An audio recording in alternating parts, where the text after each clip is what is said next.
Planning a high-profile funeral and memorial service for a fallen officer is a massive undertaking. And in Indiana, the families of police officers get help from fellow officers. Eyewitness News reporter Jenny Runovich went to Kokomo, where they continue to organize the tribute.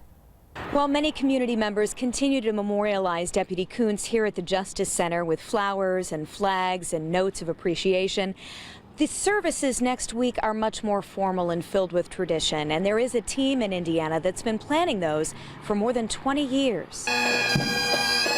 Behind every final salute to service, there is a team who makes the tribute happen. Just kind of an up-in-the-air thing, so it's not... They activate right after news of an Indiana officer's death and painstakingly plan how that officer will be honored. Several different things that most people don't think of. How does it get done? Joe Hamer is chairman of the FOP's Critical Incident Memorial Committee. He calls it an unfortunate privilege. We're unfortunate to have to meet these people under the circumstances. However, it's our privilege and honor to be there for them in their time of need. The 12 team members now in Kokomo are helping to plan a funeral at Northwestern High School. How best to honor 27-year-old Deputy Carl Kuntz. The logistics alone are incredible. Hundreds of officers will be here from across the country. The seating arrangements, the setup for the visitation. We have someone that's going to be working here at the cemetery, planning on how we're going to fit all the cars here. The team is also caring for the deputy's wife right now and making sure the program, the speakers, the memorials are all personalized for Carl. Especially important in this case, documenting everything for his son, Noah. Him only being 8 months old, he's not going to remember any of this.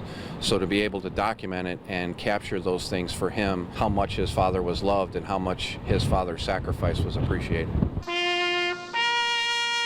Because in the end, the tradition and the tributes we witness are really for the family and fellow officers, for those who lost a personal hero, a sacrifice Joe and his team are determined to honor. We're here because God has placed us in this position.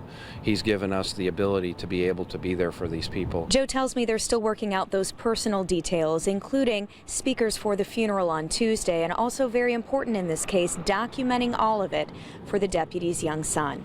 Back to you. Jenny, thank you. And again, services for Deputy Kuntz will begin next week.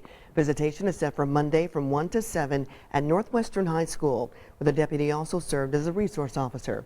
His funeral will also be there at the school at 11 a.m. on Tuesday morning. Burial will follow at Albright Cemetery in Kokomo. The department is asking everyone to line the route to the cemetery as a gesture of support and respect. And as his family prepares to lay Deputy Kuntz to rest, the FOP Lodge is collecting donations to support them. Their official GoFundMe page has already raised nearly $45,000. We have a link at WTHR.com. Go to Hot Topics if you would also like to help.